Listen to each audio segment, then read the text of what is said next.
Judgement आई है वो लोगों के सूचना के अधिकार की जीत है। It's a victory for people's rights to information.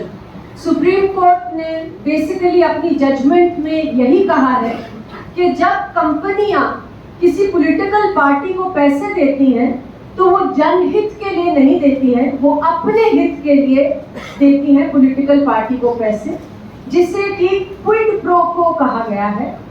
और यही सुप्रीम कोर्ट ने कहा कि जब हम लोग वोट करने के लिए जाते हैं तो अगर हमारे सामने जो पार्टीज खड़ी हैं, हमें ये नहीं पता कि किस कंपनी ने किस पॉलिटिकल पार्टी को पैसे दिए हैं, तो हम अपना वोट एक इन्फॉर्म्ड तरीके से कास्ट नहीं कर सकते, क्योंकि हम नहीं जान सकते कि कौन सी पार्टी किसके लिए काम करेगी अगर वो सत्ता में आई तो ये जो जजमेंट आई है इसमें सुप्रीम कोर्ट ने दो मुख्यतर बातें कही।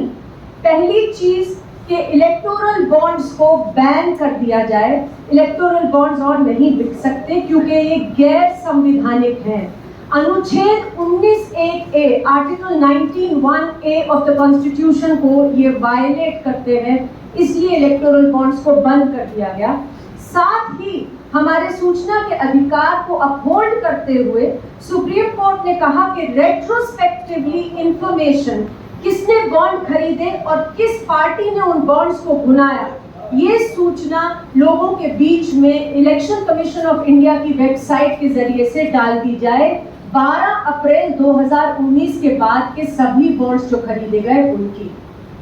अब हम सभी ने देखा कि कैसे ये सूचना बाहर आई है। प्रशांत जी ने बताया है कि कैसे तथ्य सामने आए हैं।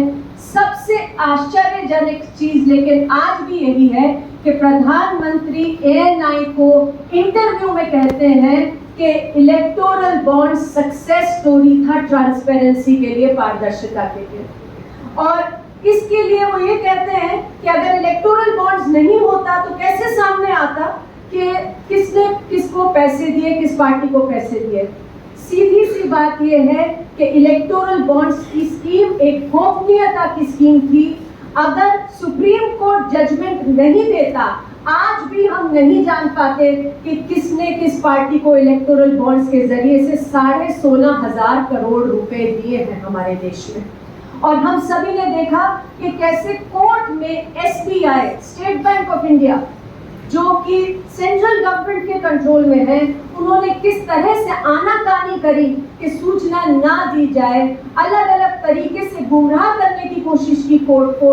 अगर कोर्ट जबरन ये सूचना बाहर नहीं निकलवाते तो ये सूचना आज हमारे सामने नहीं होती। यहाँ मैं एक चीज और कहना चाहती हूँ कि अभी भी हमें 25% बॉन्ड्स की सूचना नहीं मिली है, क्योंकि सुप्रीम कोर्ट की जजमेंट में 12 अप्रैल 2019 के बाद जो बॉन्ड्स खरीदे गए थे उसकी सूचना हमारे सामने आई है, जो कि 2018 मार्च से लेकर अप्रैल 2019 तक के बॉन्ड खरीदे गए 4,000 करोड़ से ज्यादा के बॉन्ड, उसकी सूचना आज भी हमारे पास नहीं है।